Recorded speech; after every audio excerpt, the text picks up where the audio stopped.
உணவு பாதுகாப்பு அலுவலர்களாக பல ஆண்டு காலமாக இந்த துறையில் பணியாற்றிக் கொண்டிருக்கிறார்கள். முதல் முறையாக தேர்வு வாரியத்தின் சார்பில், மருத்துவ பணியாளர் தேர்வு வாரியத்தின் சார்பில் நேரடியாக அவரவர்களுடைய திறமைகள், அவரவர்களுடைய தகுதிகளின் அடிப்படையில் முதல் முறையாக 127 பேர் இந்த துறைக்கு தேர்ந்தெடுக்கப்பட்டிருப்பது என்பது இதுவே முதல் முறை என்பது மகிழ்ச்சிக்குரிய ஒன்று.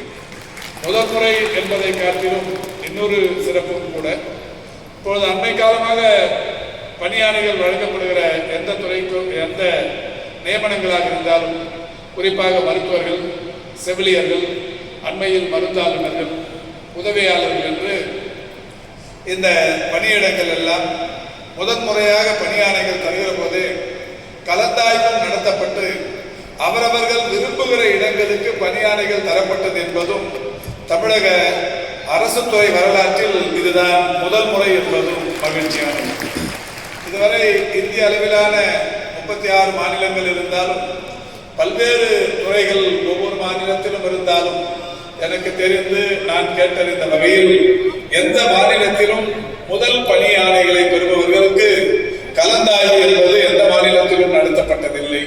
அது தமிழ்நாட்டில் முதல் முறையாக நான் சொன்ன மருத்துவர்கள் பணியிடங்களுக்காக இருந்தாலும் சரி, செவிலியர் பணியிடங்களாக இருந்தாலும் சரி, மருந்தாளர் பணியிடங்களாக இருந்தாலும் சரி, அண்மையில் தரப்பட்ட உதவியாளர் பணியிடங்களாக டிஎன்பிஎஸ்சி சார்பில் தேர்ந்தெடுக்கப்பட்டு அவர்களுக்கும் இந்த துறையின் சார்பில் கலந்தாய்வு மூலமே பணியாணைகள் தரப்பட்டிருக்கிறது. எனவே அந்த வகையில் முதல் முறையாக மருத்துவ பணியாளர் வாரியத்தின் சார்பில் தேர்ந்தெடுக்கப்படுவது என்பதும் ஒரு சிறப்பு. அதை காட்டிலும் இன்னொரு கூடுதல் சிறப்பு, முதல் முறையாக கலந்தாய்வு நடத்தப்பட்டு உங்களுக்கு பணியாணைகள் தரப்படுவது என்பதும் இன்னொரு கூடுதல் சிறப்பு. அந்த வகையில் இன்றைக்கு ஒரு 127 பேர் பணியாணைகளை பெற்றிருக்கிறது.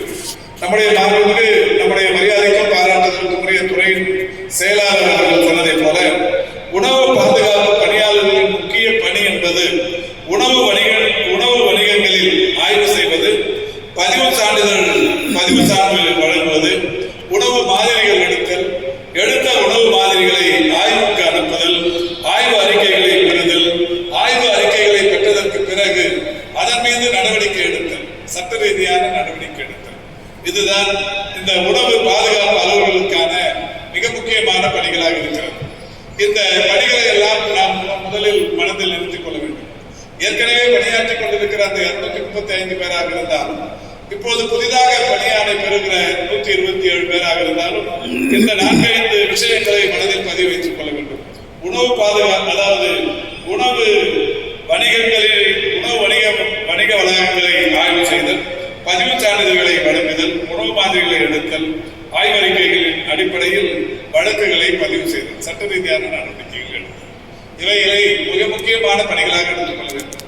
கடந்த 2 ஆண்டுகளுக்கு முன்னால் உங்களுக்கு தெரியும், திடீரென்று என்னுடைய சமூக வலைதளத்தின் ஒன்றில் கோவையில் ஒரு ஐஸ்கிரீம் கடையில் விற்கப்படுகிற ஐஸ்கிரீமில் மதுபானம் கலந்து விற்கப்படுகிறது என்கின்ற ஒரு குறுஞ்செய்தி ஒன்று வந்தது. நான் அதை படித்துவிட்டு உடனடியாக கோவையில் இருக்கிற நம்முடைய டிஓவுக்கு போன் செய்து, இதுபோல் ஐஸ்கிரீம் கடை ஒன்று, பிரபலமான ஐஸ்கிரீம் கடை, அது கோவையில் மட்டுமல்ல, பெங்களூரில் இருக்கிறது, ஹைதராபாத்தில் இருக்கிறது, டெல்லி போன்ற மாநகரங்களில் இருக்கிறது. அந்த ஐஸ்கிரீம் கடையில் இந்த வைன் கலந்து, போதை மதுபானத்தை கலந்து ஐஸ்கிரீம் விற்பதாக சொல்லப்படுகிறது. அப்படியானால் குழந்தைகள் எல்லாம் அந்த ஐஸ்கிரீமை விரும்பி சாப்பிட அந்த கடைக்கு வருகிறார்கள். அந்த குழந்தைகள் எல்லாரும் கூட, நூற்றுக்கணக்கான குழந்தைகள் ஒவ்வொரு நாளும் பள்ளிக்கு செல்வதற்கு முன்னால் அந்த கடையில் ஏகப்பட்ட கூட்டம் இருக்குமா.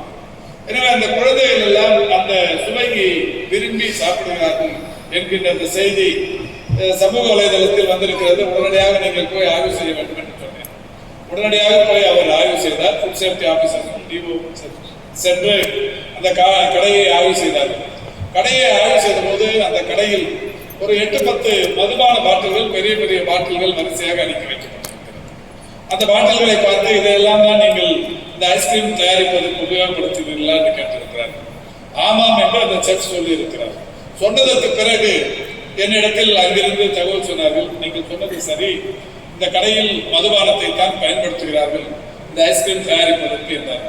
உடனடியாக நான் அந்த கடையை மூடி சீல் வையுங்கள் என்றேன். உடனடியாக மாவட்ட ஆட்சித்தலைவரிடத்தில் சொல்லி கோவை மாவட்ட ஆட்சித்தலைவர் அவர்களும் நம்முடைய டிஓ அவர்களும் உடனடியாக சீல் வைத்தார்கள். சீல் வைத்ததற்கு பிறகு அவர்கள் இன்றளவும் நீதிமன்றங்களை நாடி அலைந்து கொண்டிருக்கிறார்கள். 2 ஆண்டுகளுக்கு மேலாக அந்த கடை இன்னமும் திறந்து விடப்படவில்லை. இது ஒரு மிகப்பெரிய அளவில் பெயர் பெற்ற ஒரு நிறுவனம். பெயர் சொல்வதில் ஒன்றும் கூட தப்பில்லை. ரோலிங் டஃப் கேஃப் என்கின்ற ஒரு ஐஸ் தயாரிக்கும் நிறுவனம். இது மற்ற மாநிலங்களில் இன்னமும் கூட இருக்கிறது. இதை நான் சொல்வதற்கு காரணம், தமிழ்நாட்டில் இது போன்ற அநியாயங்கள், தமிழ்நாட்டில் இது போன்ற அசம்பாவிதங்கள் நடக்கிற போது அதை நாம் கண்டுகொள்ளாமல் இருக்க முடியாது. அவர்கள் சொல்லுகிற காரணம் பக்கத்தில் இருக்கிற பெங்களூரில் இருக்கிறது, இருக்கட்டும். அவர்கள் கண்டுகொள்ளாமல் இருந்தால் அது நமக்கு பிரச்சனை இல்லை. நம்முடைய கவனத்துக்கு வந்திருக்கிறது, நடவடிக்கை எடுக்க வேண்டும் என்று நடவடிக்கை எடுத்திருக்கிறோம். அந்த வகையில் இன்றைக்கு தமிழ்நாட்டை பொறுத்தவரை பல்வேறு விஷயங்கள் நம்முடைய டிஓ மாவட்ட அளவிலான உணவு பாதுகாப்பு அலுவலர்களாலும் ஃபுட் சேஃப்டி ஆபீசர்ஸாலும் இன்றைக்கு பெரிய அளவில் எடுக்கப்பட்டு வருகிறது. கடந்த வாரம் கூட சென்ட்ரல் ரயில் நிலையத்தில் ஆயிரக்கணக்கான கிலோ கெட்டுப்போன இறைச்சியை நம்முடைய அதிகாரிகள் இன்றைக்கு பிடித்தார்கள். இப்போ நிறைய அதாவது உணவில் கலப்படம் என்பது கொஞ்சமும் கூட அந்த தொழில் செய்பவர்கள் மனதில் அச்சமும் இருப்பதில்லை, அவர்களுக்கு கவலையும் இருப்பதில்லை. நம்முடைய உணவுப் பொருளால் மற்றவர்கள் பாதிக்கப்படுவார்களே என்கின்ற எந்த விதமான சலனமும் இல்லாமல் இந்த கலப்படத்தை மிக தைரியமாக செய்கிறார்.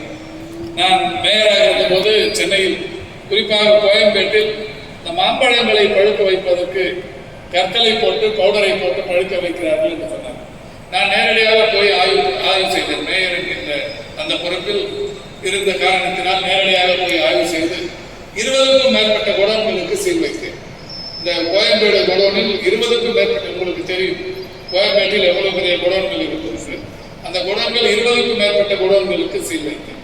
சீல் வைத்ததற்கு பிறகு நீண்ட நாட்கள் அவர்கள் போராடி இனிமேல் நாங்கள் அந்த தவறை செய்ய மாட்டோம் என்று சொல்லி சட்ட ரீதியான நடவடிக்கைகளுக்கு உட்படுத்தப்பட்ட பிறகு திறந்து கொண்டார்கள்.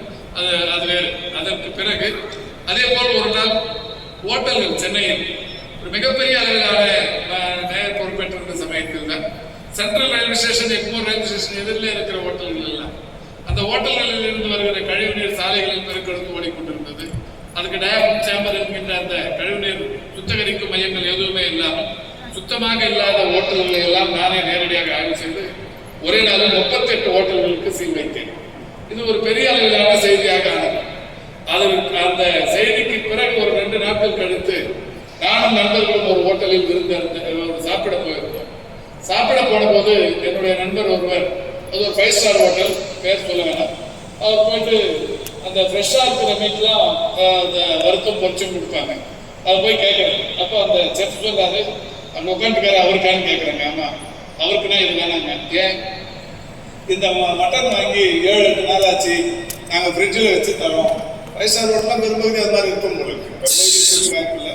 அவர் அது மாதிரி சொல்றாரு, ஃப்ரெஷ் மீட் இல்லை, அதனால அது அவருக்கு வேணாம், வேற ஏதாவது வாங்கிக்கணும் அப்படின்றாங்க.